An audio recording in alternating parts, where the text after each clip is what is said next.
Hello ಸ್ನೇಹಿತರೆ, ಎಲ್ಲರಿಗೂ ನಮಸ್ಕಾರ. ಬೆಳಗಿನ ಶುಭೋದಯ. ನಾನು ಈ ದಿನ ಸೊಪ್ಪು ಮೆಣಸು ಅಥವಾ ಮೊಸ್ಸೊಪ್ಪು ಮಾಡುವುದು ಹೆಂಗೆ ಅಂತ ನನ್ನ ವಿಧಾನದಲ್ಲಿ ತಿಳಿಸ್ಕೊಡ್ತಾ ಇದ್ದೀನಿ. ನಮ್ಮ ಮನೆಯಲ್ಲಿ ಮಾಡೋದು ಹಿಂಗೇ. ಯಾವ ರೀತಿ ಮಾಡಬೇಕು ಅಂತ ನೋಡೋಣ ಬನ್ನಿ.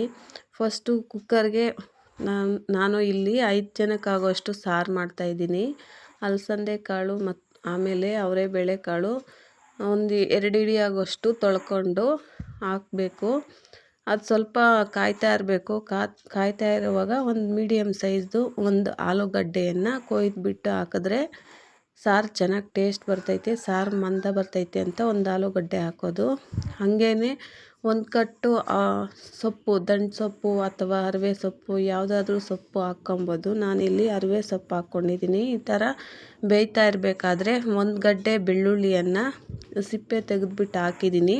ಅದ್ರ ಜೊತೆಗೆ ಒಂದು 2 ಗಡ್ಡೆ ಈರುಳ್ಳಿ ಕೊಯ್ದಿಟ್ಕೊಂಡಿದ್ನಲ್ಲ ಅದು ಹಾಕ್ತಾಯಿದ್ದೀನಿ. ಹಾಗೆ ಮೀಡಿಯಮ್ ಸೈಜ್ದು 2 ಟೊಮೊಟೊ ಕೊಯ್ದಿಟ್ಕೊಂಡಿದ್ದೀನಿ, ಅದನ್ನು ಕೂಡ ಇದ್ರ ಜೊತೆ ಹಾಕ್ತೀನಿ. ಟೊಮೊಟೊ ಹಾಕಿದ್ದಾದಮೇಲೆ ಒಂಚೂರು ಅಡುಗೆ ಎಣ್ಣೆ ಹಾಕಿದ್ರೆ ಸಾರು ಚೆನ್ನಾಗಿರ್ತೈತೆ. ಮತ್ತು ಅದ್ರ ಜೊತೆಗೆ ಒಂಚೂರು ಅಂದರೆ ರುಚಿಗೆ ಎಷ್ಟು ಬೇಕೋ ಅಷ್ಟು ಉಪ್ಪನ್ನು ಹಾಕ್ತಾಯಿದ್ದೀನಿ. ಕಲ್ಲುಪ್ಪು ಕೂಡ ಹಾಕ್ಕೊಬೋದು. ಮತ್ತು ಒಂದು ಚಮಚ ಅಡುಗೆ ಎಣ್ಣೆ ಹಾಕ್ತಾಯಿದ್ದೀನಿ. ನೀವು ಸಹ ಹಾಕ್ಕೊಳ್ಳಿ. ನಮ್ಮ ಮನೇಲಿ ಮಾಡೋದು ಹಿಂಗೇ. ನಾನು ಬೇಳೆ ಸಾರಿಗೆ ಹಾಕುವಂತಹ ಸಾಂಬಾರು ಪುಡಿನ ಖಾರನೂ ಕೂಡ ಇದ್ರ ಜೊತೆಯೇ ಐತೆ, ಅದಕ್ಕೆ ನಾನು ಸಾಂಬಾರು ಪುಡಿ 1 ಸ್ಪೂನ್ ಹಾಕ್ಕೊಂಡಿದ್ದೀನಿ. ಅದ್ರ ಜೊತೆಗೆ ಒಂಚೂರು ಮಸಾಲೆ ಪುಡಿ ಅಥವಾ ಧನಿಯಾ ಪುಡಿಯನ್ನು ಕೂಡ ಒಂಚೂರು ಹಾಕ್ಕೊಂಡಿದ್ದೀನಿ.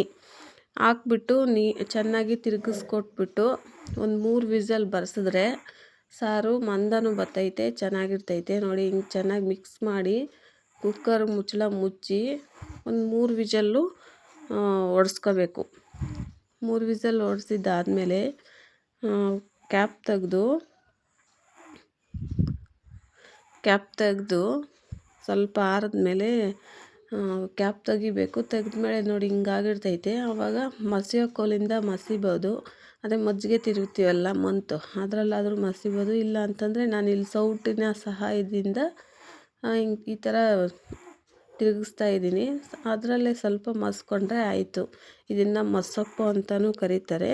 ನಮ್ಮ ಕಡೆ ಎಲ್ಲ ಸೊಪ್ಪು ಮೆಣಸು ಅಂತಲೇ ಕಾಮನ್ನಾಗಿ ಕರೆಯೋದು. ನೋಡಿ, ಹಿಂಗೆ ಚೆನ್ನಾಗಿ ಸೌಟ್ ಸಹಾಯದಿಂದ ಮಸಿದ್ರೆ ಆಯಿತು. ಆಮೇಲೆ ಒಂದು ಸ್ವಲ್ಪ ಹೊತ್ತು ಕುದಿಯೋಕೆ ಬಿಟ್ಟರೆ ಸಾರು ಆಯಿತು. ಇದಕ್ಕೆ ಒಗ್ಗರಣೆನೂ ಮಾಡ್ಕೊಬೋದು, ಇಲ್ಲ ಅಂತಂದರೆ ಪರವಾಗಿಲ್ಲ.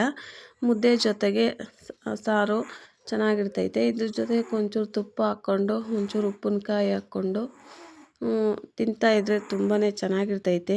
ನಾನು ಮಾಡಿರೋ ಈ ಅಡುಗೆ ನಿಮಗಿಷ್ಟ ಆದರೆ ನಮ್ಮ ವಿಡಿಯೋ ಪೂರ್ತಿ ನೋಡಿ ಸಬ್ಸ್ಕ್ರೈಬ್ ಮಾಡಿಕೊಂಡು ಸಪೋರ್ಟ್ ಮಾಡಿ ಅಂತ ಕೇಳ್ತಾ, ಈ ವಿಡಿಯೋ ನೋಡಿದ ಎಲ್ಲರಿಗೂ ನಮ್ಮ ಚಾನಲ್ ಕಡೆಯಿಂದ ಧನ್ಯವಾದಗಳನ್ನು ತಿಳಿಸ್ತೀನಿ. ಅದೇ ರೀತಿ ಎಲ್ಲ ವಿಡಿಯೋಸ್ ನೋಡಿ ಸಪೋರ್ಟ್ ಮಾಡಿ ಸಬ್ಸ್ಕ್ರೈಬ್ ಮಾಡ್ಕೊಂಡು ನೋಡಿ ಅಂತ ತಿಳಿಸ್ತಾ, ಎಲ್ಲರಿಗೂ ನಮ್ಮ ಕಡೆಯಿಂದ ಧನ್ಯವಾದಗಳು. Thank you so much.